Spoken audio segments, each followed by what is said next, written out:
Selamat siang Bapak Ibu guru yang ada di sini.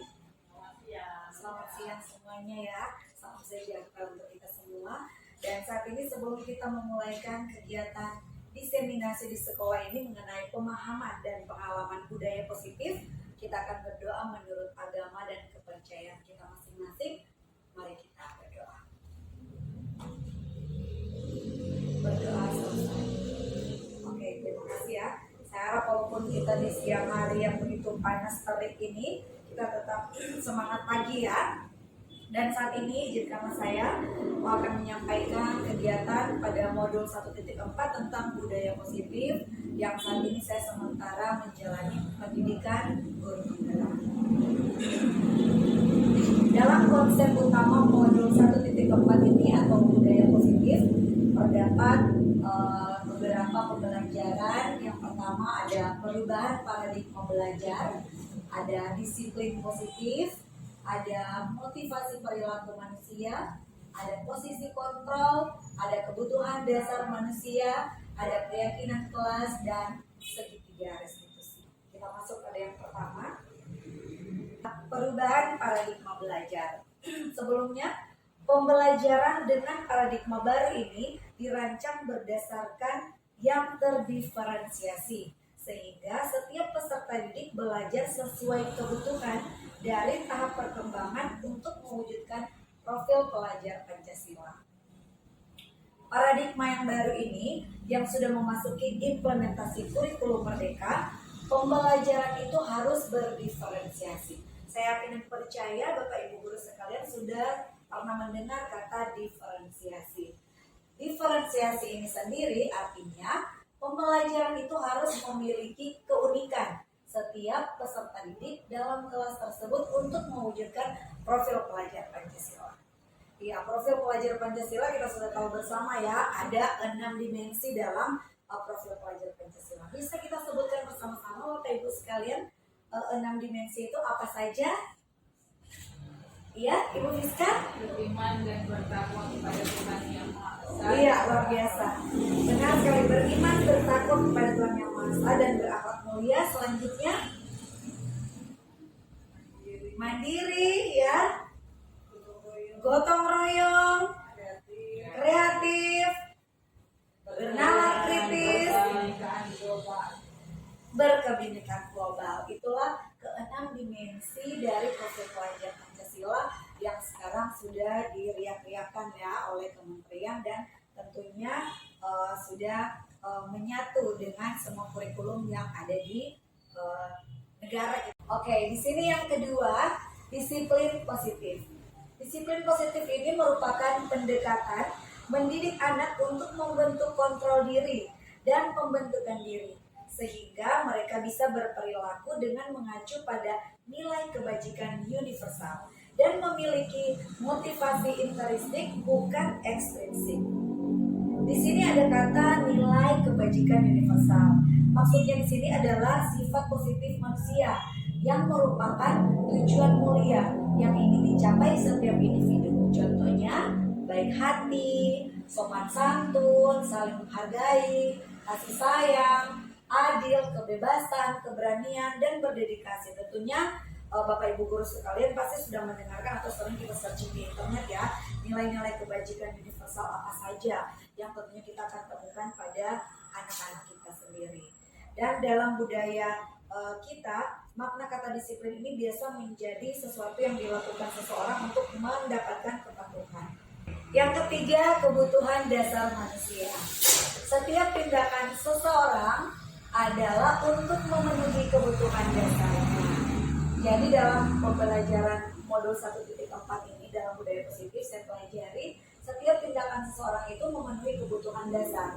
Ada 5 kebutuhan dasar yang mendasari atas tindakan seseorang. Yang pertama, bertahan hidup. Bertahan hidup ini lebih cenderung kepada fisik, makan, minum. Kita dapat menemukan dalam peserta didik kita di dalam kelas kita masing-masing ada juga tindakannya karena memenuhi kebutuhan dasar sayang dan rasa diterima. Ada peserta didik yang cari perhatian karena butuh kasih sayang. Apakah sampai di sini benar, Bapak Ibu? Kita bisa menemukan peserta didik kita yang merasa ingin rasa diterima, sayang dan rasa diterima. Jadi cari perhatian karena butuh kasih sayang. Yang ketiga, kebebasan. Ada peserta didik yang tidak ingin dikekang, atau ada peserta didik yang tidak ingin diatur. Dia hanya menyukai kebebasan atau senang dengan kebebasan. Ada juga yang keempat, kesenangan. Peserta didik ini hanya ingin bersenang-senang atau hanya ingin bermain. Apakah di kelas kita menemukan peserta didik yang demikian? Dan yang kelima, yang terakhir, penguasaan. Ada peserta didik yang hanya menang sendiri atau egois. Tentunya masing-masing setiap tindakan untuk memenuhi kebutuhan dasarnya ini kita dapat temui di kelas kita masing-masing. Benar begitu Bapak Ibu sekalian? Benar. Yang keempat, motivasi perilaku manusia. Motivasi di sini merupakan dorongan yang timbul pada diri seseorang secara sadar atau tidak sadar untuk melakukan suatu tindakan dengan tujuan tertentu. Bapak Ibu guru sekalian, dalam modul ini saya mempelajari ada konsep disiplin dengan identitas gagal, ada pula konsep disiplin dengan identitas berhasil. Di sini motivasi khususnya ini khusus sebagai siswa ya, sebagai seorang peserta didik. Di sini biasa motivasi khususnya siswa untuk menghindari ketidaknyamanan dan hukuman, ada juga untuk mendapatkan imbalan atau penghargaan dari orang lain, dan yang terakhir untuk menjadi orang yang mereka inginkan dan menghargai diri mereka sendiri. Kita bahas lebih lanjut. Di sini ada contoh hukuman. Hukuman adalah bentuk pengendalian perilaku seseorang yang bersifat memaksa dan menyakitkan dengan menciptakan identitas gagal. Apa maksudnya di sini? Maksudnya adalah hukuman itu pasti menyakitkan sesuai yang tadi ya yang sudah kita bahas di konsep disiplin, menyakitkan untuk semua peserta didik. Karena dengan hukuman pasti peserta didik itu tidak akan nyaman untuk yang dihukum ya, khususnya peserta didik itu bisa merasa takut, memaksakan tujuan, peserta didik itu akan cenderung menyembunyikan kesalahan atau sering dia berbohong dalam menghindari hukuman tersebut, atau di saat mendapatkan hukuman peserta didik pun akan merasa rendah diri. Maksudnya hukuman dari guru memang untuk mendisiplinkan peserta didik, tapi dengan memaksa peserta didik menuruti apa yang guru inginkan untuk peserta didik tersebut. Penghargaan, wow, ternyata penghargaan ini juga masuk pada konsep disiplin identitas gagal. Secara pribadi ya, saya pun seringkali menggunakan penghargaan ini di dalam kelas. Saya tidak tahu, mungkin Bapak Ibu sekalian juga pernah memberikan penghargaan kepada siswa, apalagi di mata pelajaran tertentu seperti matematika, bahasa Indonesia, agama, PJOK, dan lain-lain ya. Ternyata penghargaan ini yang saya pelajari di sini, penghargaan termasuk konsep disiplin dengan identitas gagal, yang artinya tidak efektif karena di sisi positif, ada sisi positifnya, ada juga sisi negatif dari penghargaan tersebut. Oke, kita bahas lebih lanjut penghargaan. Yang pertama, apabila kita memberikan penghargaan, motivasi peserta didik tersebut akan mengejar untuk mendapatkan penghargaan tersebut. Yang kedua, bisa merusak hubungan. Maksudnya di sini, contoh di kelas, apabila kita memberikan penghargaan kepada peserta didik yang lain, pasti peserta didik yang tidak mendapatkan penghargaan bisa timbul rasa yang namanya iri hati. Yang ketiga, mematikan kreativitas. Artinya, peserta didik yang mendapatkan penghargaan berpatok pada penghargaan tersebut dan bisa jadi dia tidak kreatif lagi, merasa sudah puas dengan hasilnya dan bisa jadi tidak berkembang karena pikirannya sudah mendapatkan penghargaan. Padahal ada hal kreatif yang begitu banyak yang dapat dilakukan. Yang keempat, perankingan. Wow, ternyata perankingan ini juga salah satu menghukum dengan sistem perankingan. Peserta didik tidak mendapatkan ranking, pasti dia minder.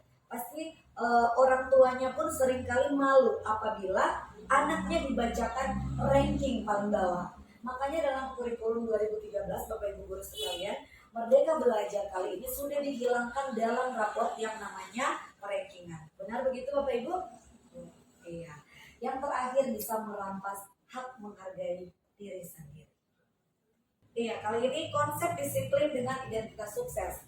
Kalau tadi kita telah membahas konsep disiplin dengan identitas gagal, kali ini konsep disiplin dengan identitas sukses ternyata ada konsekuensi dan restitusi. Kalau konsekuensi, saya yakin dan percaya Bapak Ibu Guru pasti sudah sering mendengar kata konsekuensi, sedangkan restitusi mungkin menjadi hal baru. Begitu juga dengan saya mempelajari modul 1.4, hal baru adalah restitusi. Konsekuensi di sini penguatan jangka pendek, perlu monitoring berkelanjutan, stimulus respon, peserta didik menghormati peraturan, dan kehilangan waktu untuk merenungi kesalahan. Sedangkan restitusi, peserta didik bertanggung jawab untuk perilakunya, fokus pada pemecahan masalah jangka panjang. Peserta didik menghormati diri dan teori kontrol, dirinya memegang kontrol. Jadi peserta didik tersebut memegang kontrol dirinya sendiri, bukan dipegang oleh orang lain. Sedangkan yang terakhir, peserta didik bersemangat dalam memperbaiki kesalahan. Seperti yang sudah saya katakan tadi, Bapak Ibu Guru sekalian, hal yang baru bagi saya adalah restitusi. Pasti Bapak Ibu Guru sekalian pun merasakan hal yang sama, restitusi. Kita akan lebih bahas lanjut tentang konsep disiplin tentang restitusi.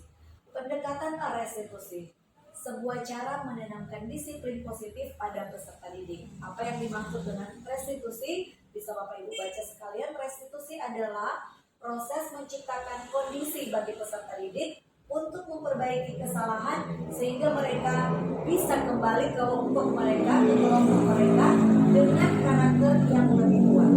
Ciri-ciri restitusi tersebut bukan menebus kesalahan, namun belajar dari kesalahan, memperbaiki hubungan, tawaran bukan paksaan, menuntun untuk melihat ke dalam diri peserta didik. Sekali lagi menuntun ya Bapak Ibu Guru, bukan menuntut.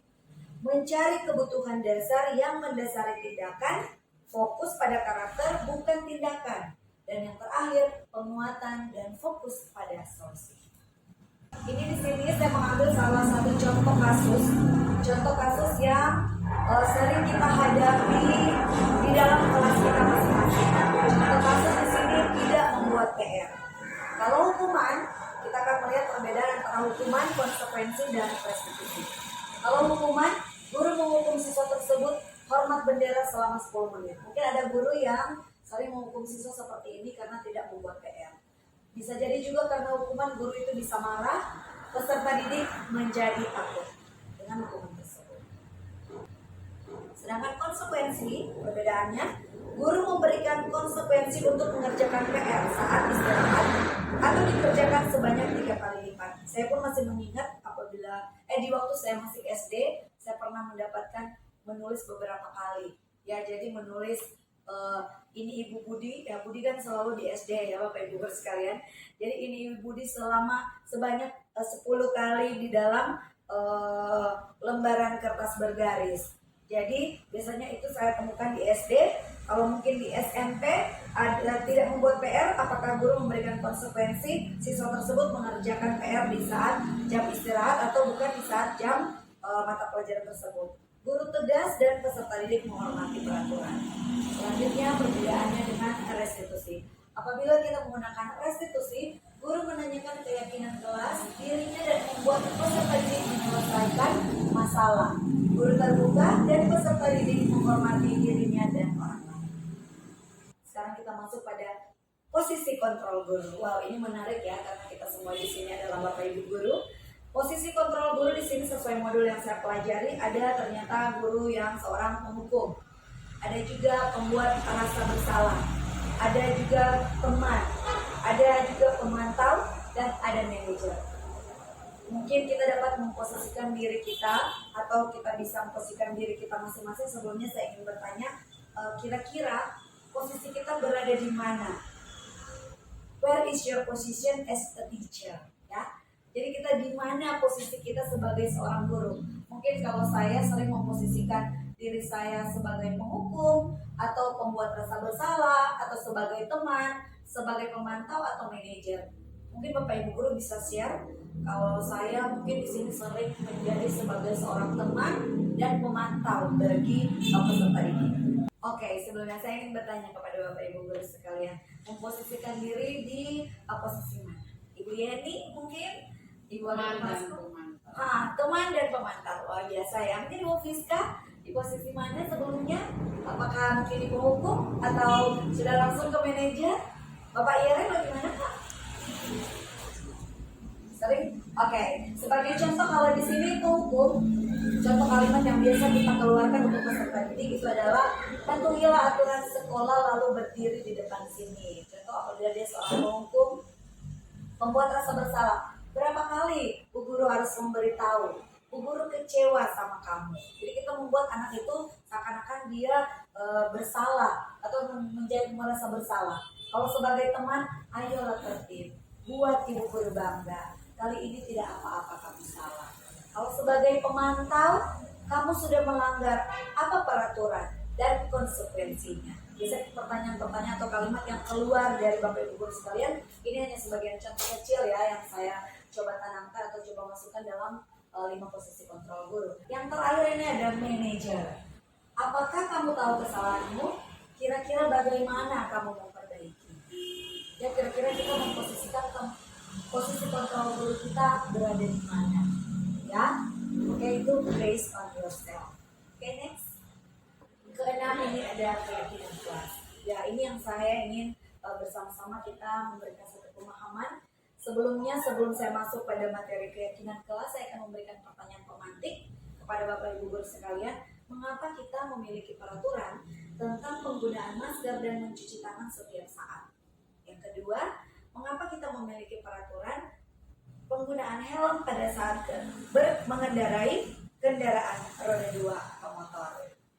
Nah, kira-kira kalau Bapak Ire, kenapa Pak peraturan penggunaan helm pada saat mengendarai motor roda 2? Karena Pak Ire dari rumah ke sekolah menggunakan motor ya Pak, selalu menggunakan helm.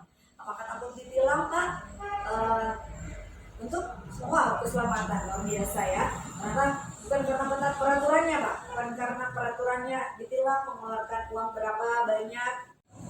Ya, mengapa kita memiliki peraturan tentang penggunaan masker dan mencuci tangan setiap saat? Mungkin Ibu Fiska?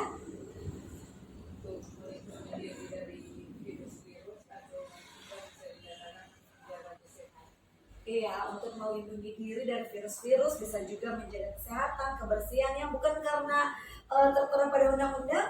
Apakah kita akan dipidana mungkin kalau tidak mengikuti peraturan?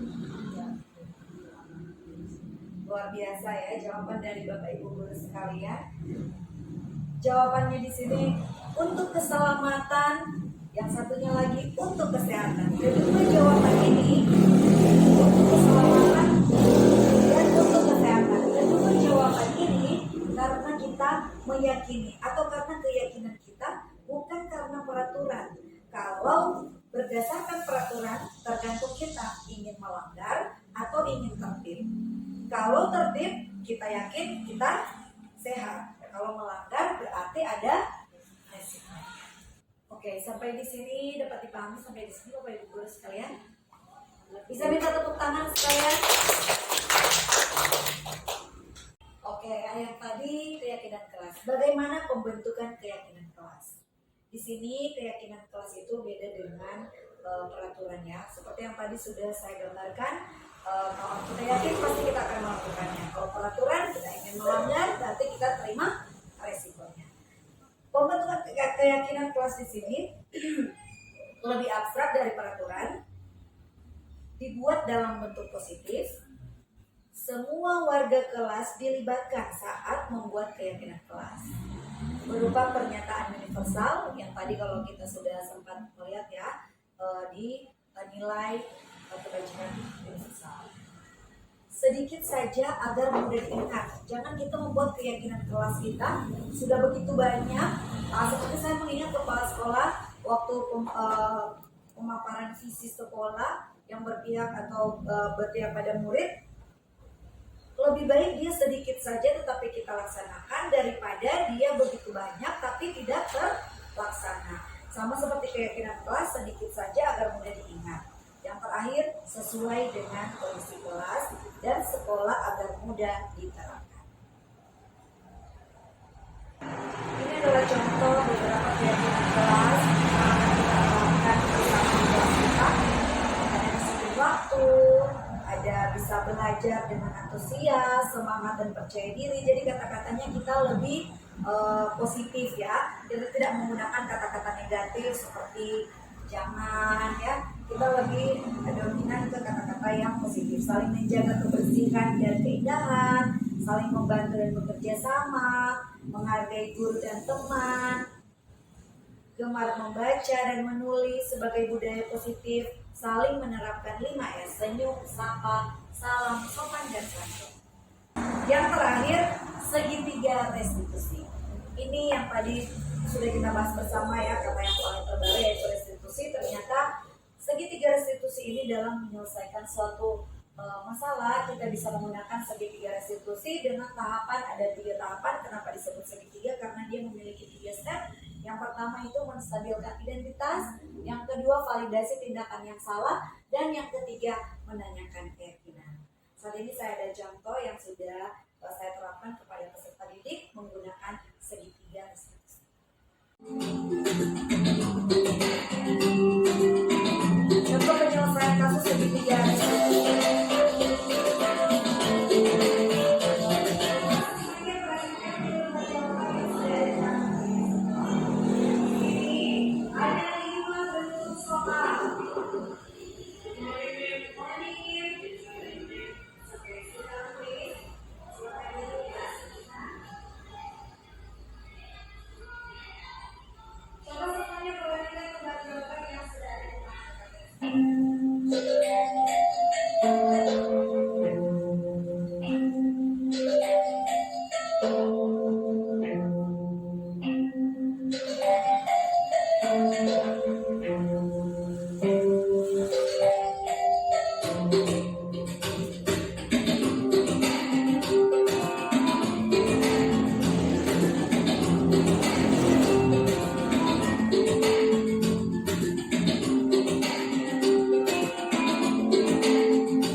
Semua manusia itu tidak ada semua pernah melakukan kesalahan, termasuk dia juga lalu misalkan menceritakan dia alasan sudah terlambat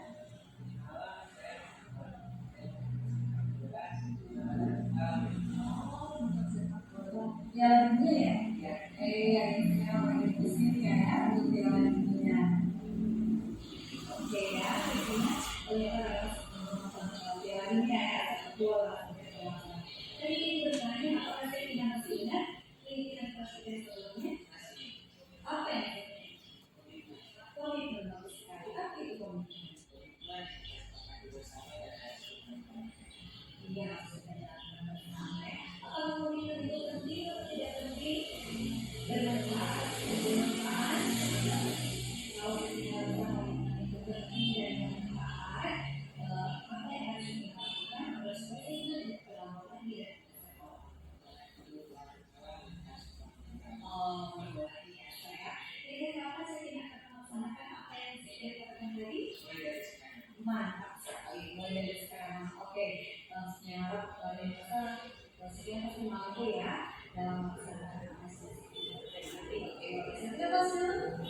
Iya Bapak Ibu guru sekalian, itulah contoh kasus yang pertama tadi datang terlambat. Ternyata dalam restitusi ini, segitiga restitusi ini, kita diajarkan atau dari restitusi tersebut ternyata tidak langsung memarahi atau tidak langsung menghukum siswa di depan teman-temannya. Ternyata ada cara yang lebih ampuh lagi ya, yang dengan identitas sukses ini segitiga restitusi, di mana kita bisa menyelesaikan masalah dengan segitiga restitusi. Pertama bisa menanyakan keyakinan, yang kedua validasi tindakan yang salah, dan yang terakhir bisa menstabilkan identitas anak agar supaya dia tidak merasa minder, tidak merasa malu, dan bisa kembali ke komunitasnya atau ke kelompoknya sesuai dengan dirinya sendiri. Ya, kalau sampai di sini kira-kira pemahaman yang sudah saya bagikan bisa diterima oleh Bapak Ibu guru sekalian. Iya, terima kasih banyak. Kalau bisa diterima, ini masih ada lagi contoh yang kasus yang kedua yang saya sudah buat menyelesaikan masalah menggunakan segitiga restitusi. Dan thank you, kita sudah berada di penghujung acara dan sudah selesai untuk pemaparan pemahaman budaya positif modul 1.4 kegiatan saya sebagai CGP Angkatan 7 dari SMK Negeri Danang Tondano Kabupaten Minahasa. Dan kegiatan ini kita akan, kalau tadi kita buka dengan doa, saat ini kita akan tutup dengan doa. Saya minta kesediaan salah satu dari Bapak Ibu guru sekalian. Mungkin Ibu Wakil, silakan.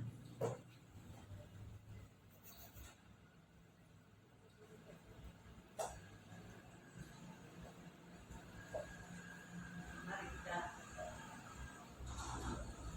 jatuhkan pertama yang ada dalam hidup kita. Terima kasih karena pada saat ini kemudian kita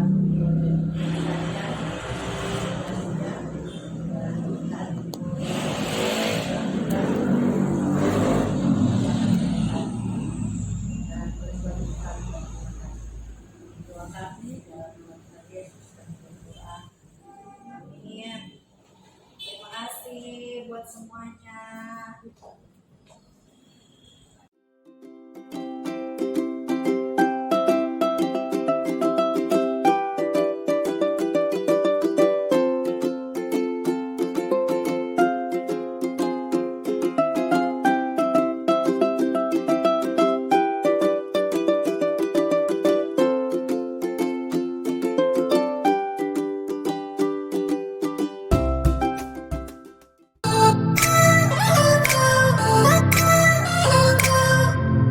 Halo, nama saya Mika Kelengkeng.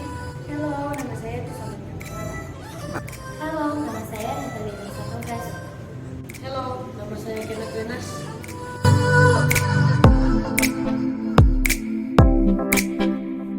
Saya senang sekali. Ya, saya senang sekali. Iya, sangat senang sekali. Sekali.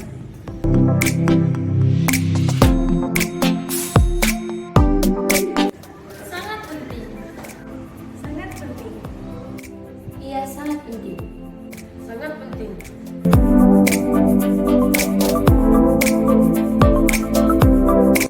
Karena kita bisa lebih bertanggung jawab. Karena bisa membuat kita menjadi lebih baik. Agar kita bisa lebih disiplin. Karena dapat membuat kita saling